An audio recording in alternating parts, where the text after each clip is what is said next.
40 நாட்கள் வேதாகம ஆச்சரியங்கள். ஒவ்வொரு நாளின் நிகழ்ச்சியின் நிறைவில் 5 கேள்விகள் அந்த நிகழ்ச்சியிலிருந்து கேட்கப்படும். நீங்க சரியான பதில கண்டுபிடித்து எங்களுடைய வாட்ஸ்அப் எண்ணுக்கு அனுப்பி வைங்க.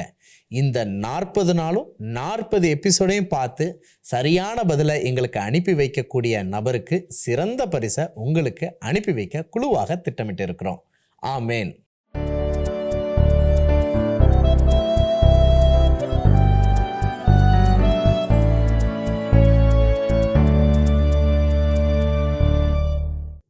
வணக்கம் அன்பான நேயர்களே. இந்த நிகழ்ச்சியை பார்த்து கொண்டிருக்கும் உங்கள் யாவருக்கும் இயேசு கிறிஸ்துவின் ஈடினேற்ற நாமத்தினாலே எங்களுடைய அன்பின் வாழ்த்துக்களை நாங்கள் தெரிவித்துக் கொள்கிறோம். இன்றைய நாளில் நம்ம வேதாகமத்திலிருந்து அற்புதங்களின் ஆச்சரியங்கள் அப்படின்ற தலைப்பின் கீழாக அநேக வேத பாடங்களை நம்ம படிச்சுட்டு வந்துட்டு இருக்கிறோம்.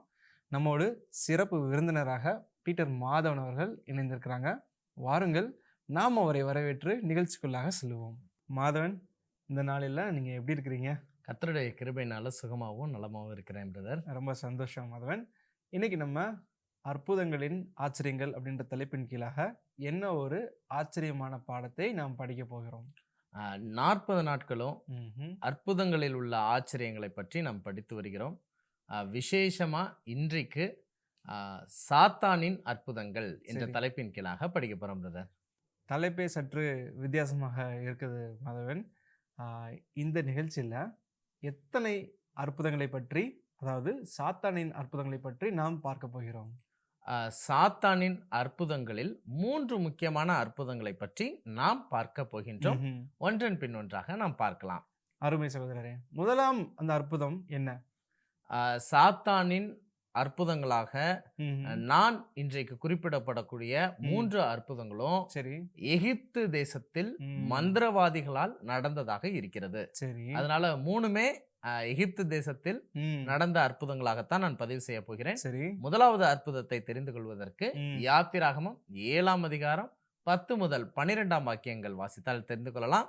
வாசிக்கிறீங்களா? நிச்சயமா சகோதரரே. யாத்திராகமம் 7ஆம் அதிகாரம் 10 முதல் 12ஆம் வசனம் வரை.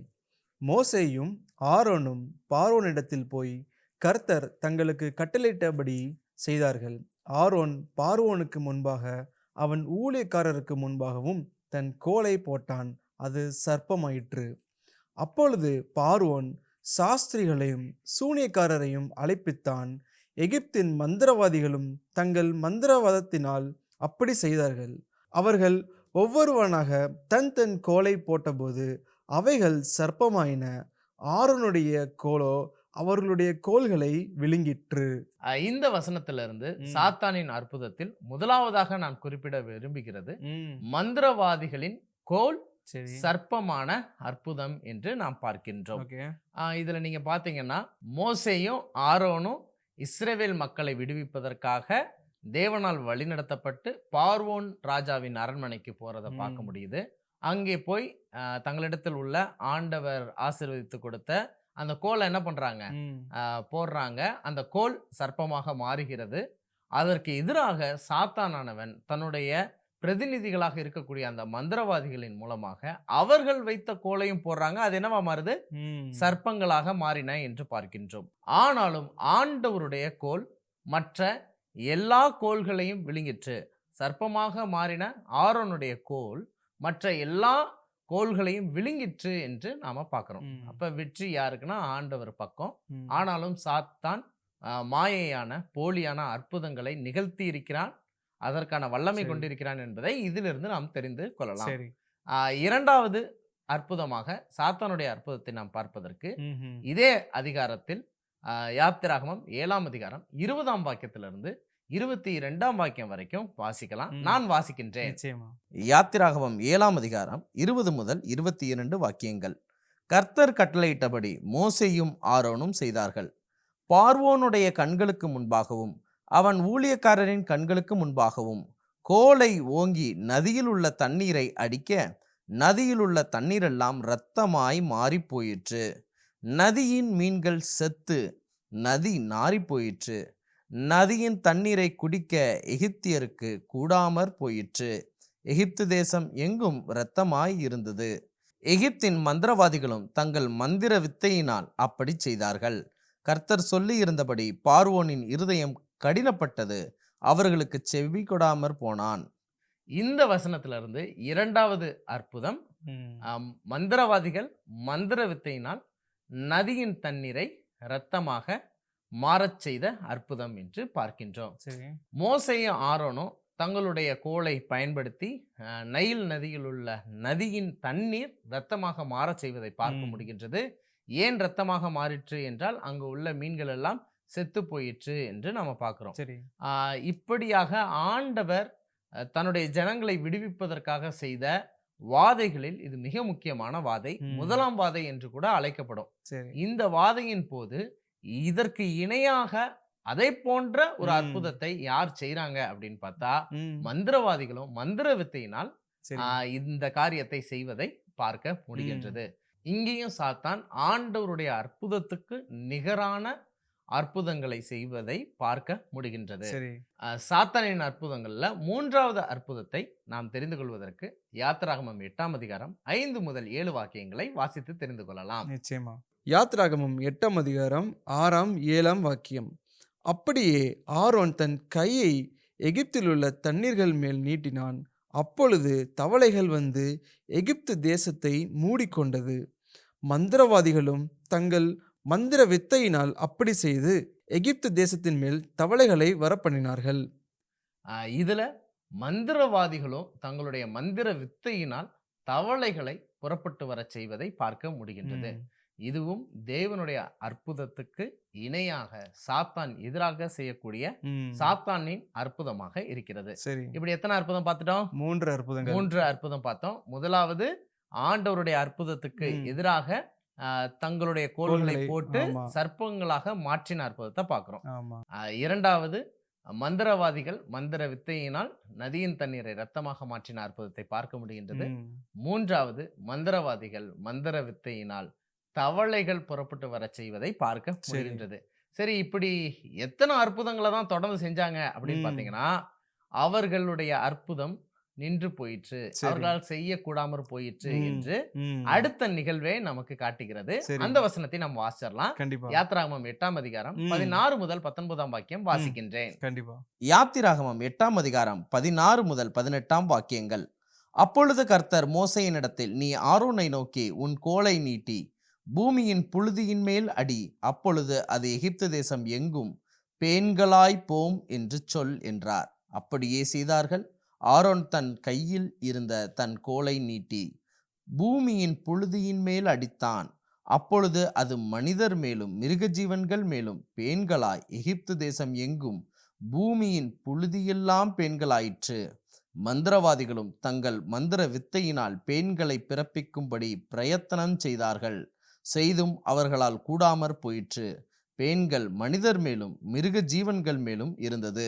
இந்த வசனத்துல நீங்க பாத்தீங்கன்னா, ஆரோன் இடத்திலும் மோசையின் இடத்திலும் உங்களுடைய கோலை புழுதியின் மேல் அடியுங்கள், அது பேன்களாய் புறப்பட்டு போகும் என்று சொல்வதை பார்க்க முடிகின்றது. ஆனா இந்த அற்புதத்தை மந்திரவாதிகள் தங்கள் மந்திர வித்தையினால் செய்யக்கூடாமற் போயிற்று என்று பார்க்கிறோம். சாத்தானானவன் எத்தனை முறை ஆண்டவருடைய அற்புதத்துக்கு நேர் எதிராக அற்புதங்கள் செய்தாலும் அவனால் ஒரு எல்லை வரைக்கும் தான் செயல்பட முடியுமே தவிர முழுமையாக ஆண்டவருக்கு நிகராகவும் ஒப்பாகவும் அற்புதங்கள் செய்ய முடியாது என்பதை நாம் தெரிந்து கொள்கிறோம். ஓகே, நல்ல ஒரு பாடத்தை படித்தோம் சகோதரரே. சாத்தானின் அந்த 3 அற்புதங்கள் அப்படின்னு சொல்லிட்டு நாம இதுல இருந்து என்ன ஒரு ஆவிக்குரிய பாடத்தை நாம் கற்றுக்கொள்ள போகிறோம். இதிலிருந்து நம்ம கற்றுக்கொள்ள வேண்டிய மிக முக்கியமான ஆவிக்குரிய பாடம் ஒன்று இருக்கிறது. மத்தேயு 24ஆம் அதிகாரம் 24ஆம் வாக்கியத்தை முதல்ல வாசிப்போம். பிற்பாடு அதனை குறித்த கேள்விக்கான பதிலை நான் கூறுகின்றேன். நிச்சயமா. மத்தேயு 24ஆம் அதிகாரம் 24ஆம் வாக்கியம். ஏனெனில் கள்ள கிறிஸ்துக்களும் கள்ள தீர்க்கதரிசிகளும் எழும்பி கூடுமானால் தெரிந்து கொள்ளப்பட்டவர்களையும் வஞ்சிக்கத்தக்க பெரிய அடையாளங்களையும் அற்புதங்களையும் செய்வார்கள். இந்த வசனத்தின்படி கடைசி காலங்களில் நடக்கக்கூடிய நிகழ்வை பட்டியலிடும் போது ஆண்டவராகிய இயேசு கிறிஸ்து கள்ள கிறிஸ்துக்களும் கள்ள தீர்க்கதரிசிகளும் போலியான அடையாளங்களையும் அற்புதங்களையும் செய்வார்கள் என்று சொல்லுவதை பார்க்க முடிகின்றது. சாத்தானானவன் தேவனுக்கு இணையாகவோ சமமாகவோ ம்.